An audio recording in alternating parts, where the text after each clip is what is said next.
Hello and welcome everybody, I'm the Rambling Director. Today we're going to be talking about cozy Halloween movies. This is one of those kind of weird paradoxes of life, isn't it? That Halloween is the season of scares, being scared. We associate it with horror, and yet there are just some films and TV shows that are just so deliciously autumny, so deliciously seasonal to this time frame that are not necessarily scary. So some of the movies we're going to talk about today are horror films, and some of them do have moments that genuinely scare me, but for the most part, this really is a list of movies that are just kind of quintessential fall Halloween movies. Things that make me feel the need to curl up on the couch with some cocoa under a blanket. That sort of movie.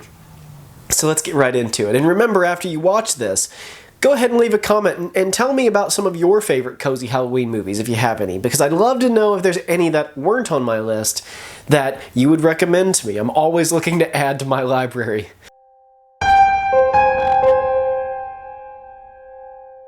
First, we have Extraordinary Tales. This is one you've probably not heard of. Most people I talk to haven't, but I can't recommend it enough. This is an anthology film of 5 Edgar Allan Poe short stories turned into short films by some great filmmakers. One of them is actually made by Guillermo del Toro, if that sells you on it. It has great actors and great performances from Julian Sands, and even Bela Lugosi narrates one of the stories, and they do that by taking the audio from a radio play of him telling the story of the Telltale Heart. It's a really, really cool idea, and it's very uncanny. So you have The Pit and the Pendulum, the Telltale Heart, of course, The Mask of Red Death, which is one of my very favorites. It's just a really great film. The highlight, though, I have to say, is probably The Curious Case of M. Valdemar, which stars Julian Sands, and it's entirely done in a comic style. Hey, Comic Sans? No, I'm sorry.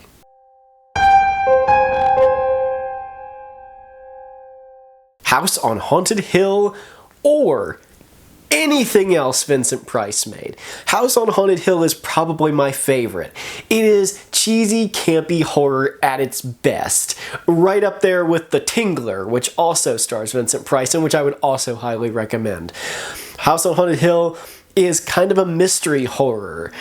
And basically, Vincent Price and his wife are trying to murder each other. They're two almost like Shakespearean villains that have been propped into this B-movie, and they're fantastic. The Tingler is also a good one. It's about a scientist who discovers there's this amoeba, parasite thing that lives in your spine, and when you're scared, you have to scream, because if you don't scream, it will grow until it busts out of you, and then it goes crawling across the floor, and it looks like a giant hard-shell bug. I don't know what they're called, but the little bugs that look like armadillos. It's honestly kind of cute, but that is also cheesy, campy fun. Also highly recommend, while we're on Vincent Price, checking out The Last Man on Earth, which is an adaptation of I Am Legend, and it stars Vincent Price in the lead role. It's a really good film.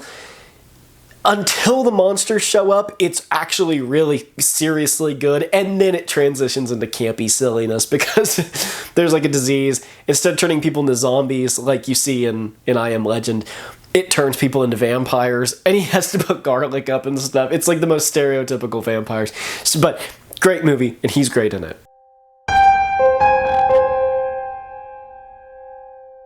Next up, Halloween 3. I love this movie. I think it's as good as the first Halloween. And in fact, I actually think it's a better Halloween season movie. It is caked in Halloween. This is one of those movies where almost every frame reminds you what season it is. And the original Halloween is one of the best movies of all time, in my humble opinion. But Halloween 3 breathes Halloween season.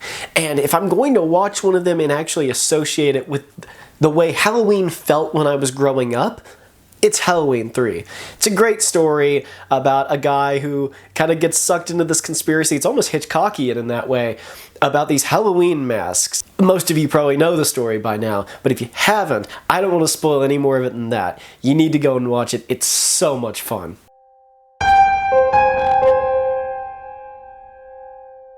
This is a weird one. Spirit Halloween, the movie. I know that sounds like a bizarre thing to include on a list of, like, best cozy Halloween films, but if you can believe it, it's actually kind of like one of those Goosebumps movies, you know, like The Haunting Hour. It's that sort of vibe. It's cheesy, it's goofy, Christopher Lloyd plays a ghost in it. There is just so much to love about this movie. In fact, although they show the Spirit Halloween store, they never say the words Spirit Halloween. They're just like, we're gonna go to the Halloween store. That's a lot, actually more realistic, funny enough. It's almost like they found a script about a haunted Halloween store and just said, hey, Spirit Halloween, you wanna... you want some free advertisement? Whoop, slap your name on the movie. It's a really, really good, fun movie. Is it a work of genius? No, but I think the filmmakers, the actors, everybody involved knew that it wasn't, and it really wasn't meant to be. So they just come in and have a lot of fun with this concept, which is a lot of fun.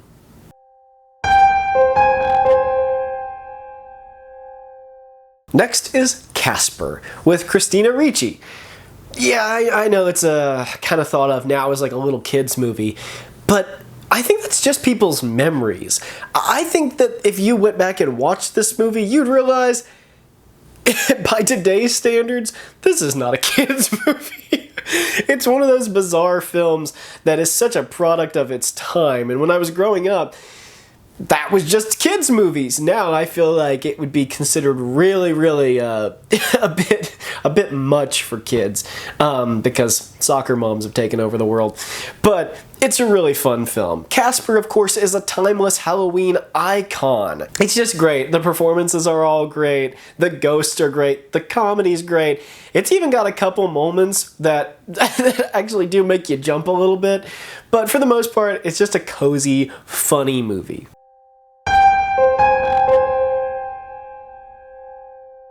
I don't even feel the need to say a lot about Hocus Pocus. It's one of everybody's favorites, and it is a very cozy movie. Not to mention the fact that at the end, when Thackeray and Emily walk through the gate, it always makes me tear up a little bit.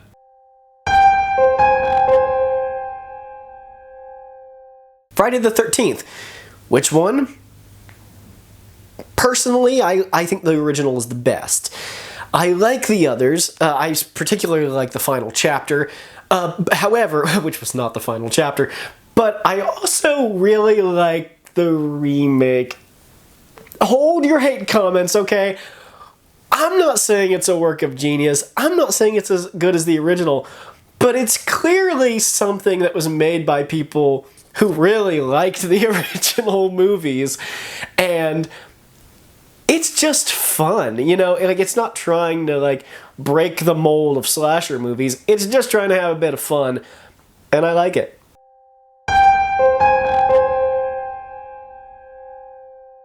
Going from the ridiculous to the sublime, our next one is Stephen King's Misery. Misery was directed by Rob Reiner, and it stars James Caan and Kathy Bates. It is one of the most perfect movies ever made. The editing is flawless. The filmmaking, the cinematography is flawless. The score, flawless. It's pretty much a perfect movie. I don't say that a lot. This is one of my favorites, and I always associate it with 2 times a year. Halloween and Christmas, strangely enough. I guess it's because they're surrounded by snow. I strangely think of this as a Christmas movie and a Halloween movie. So if I was going to make a list like this for Christmas, it would probably be on there too.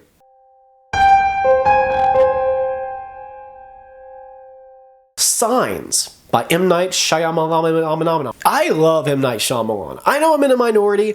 I don't care. I don't care. I love M. Night Shyamalan. He's rarely made a movie that I didn't think was very underrated, and Signs, I think, is his most underrated film. The only criticisms I ever hear against this film are from people who have clearly never watched it and only watched the Nostalgia Critic's review of it. Oh, they can't get out of pantry doors! Except the alien at the end was the alien that was trapped in the pantry. So clearly it got out of the pantry door. Boo. I love this movie. I think it is a masterclass in suspense. Clearly it was inspired by The Birds, strangely enough. And I just think all of the performances in it are spectacular. The direction, the suspense through the editing is immaculate. It is just one of those beautiful, beautiful films that, yeah, again, like Misery, I don't say this often, I would say Signs is a perfect movie. I think it is one of maybe the most underrated film of the last 20, 30 years. Say what you want, but the man clearly knows what he's doing when it comes to creating suspense. And the family dynamics in Signs, you can tell that they are very personal to him himself, and that he made this movie with his family in mind, and I really appreciate that. There's also just something about it that is really, really cozy. There's a lot of warm colors and warm feeling about this amber fields of corn, you know?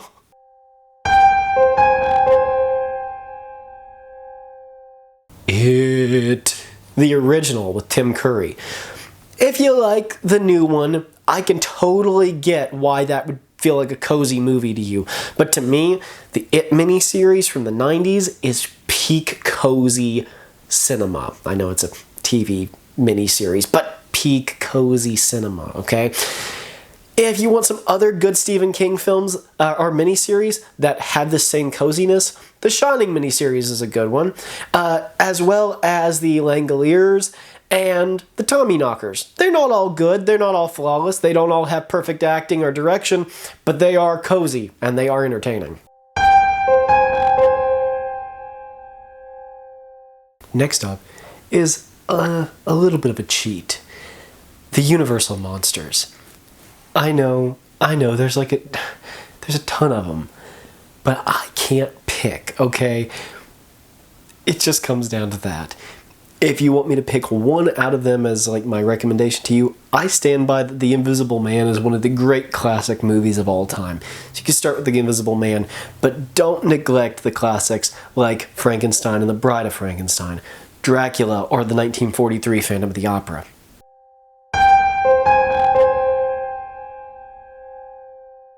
Scary Godmother. This was one I watched when I was really probably a bit old for it, but I really love it. It is just, it is made for little kids, and understand that.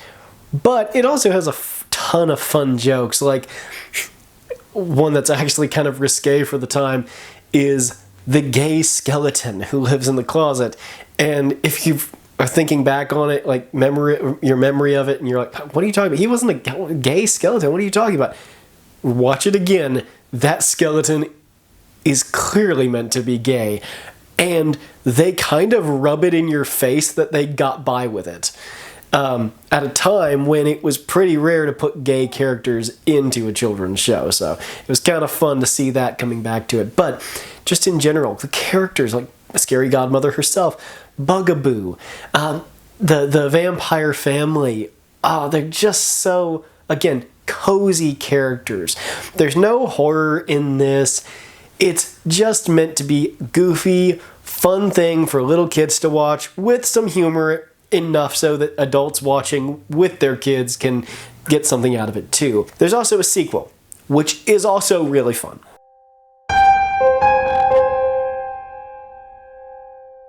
This one is probably another one like the Edgar Allan Poe thing that you've never heard of, but I cannot recommend it enough. When Good Ghouls Go Bad. This is such a Goosebumps movie. It is just delicious. Christopher Lloyd's in this one too. It's just a great little like local town legend sort of movie, and it's great. This movie actually scarred me as a kid because the main, I'll say the main villain, but there's more to him than being a villain. He is a puppet a skeleton puppet, while all of the other zombie characters are people in makeup. He is so uncanny and moves in such a bizarre way that he just scarred me as a kid. I could not get over that character. But as an adult, I highly recommend you watch it. It is, again, it's so seasonal. It is so drenched in Halloween, and it feels like Halloween growing up in the 90s, which is the highest compliment I can pay to anything.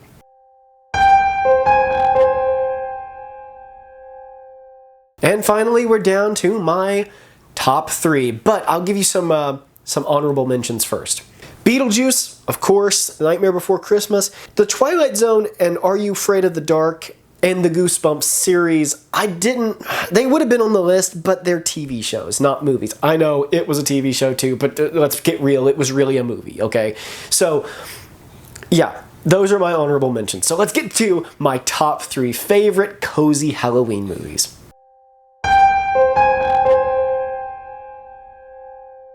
First, The Shining. Gosh, I love The Shining. Don't even want to talk too much about it because everything that could ever be said about this movie has been said in other YouTube videos, so I'm not going to spoil you with it.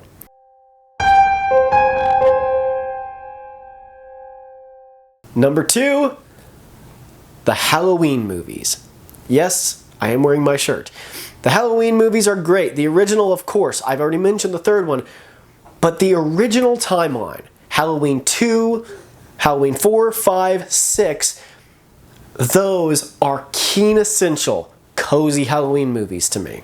Halloween H2O, I would, we'll lump it in there, but I'm really talking about the original timeline of this series. Those movies, as convoluted and ridiculous as they get, are just peak Halloween. That feels like Halloween, just watching AMC's marathon of Halloween and seeing 2, 4, 5, and 6. That, to me, was Halloween growing up as a kid. I think that they exemplify this season so much, so perfectly, that I'm not really sure any other movies could ever capture Halloween the way, well, Halloween did.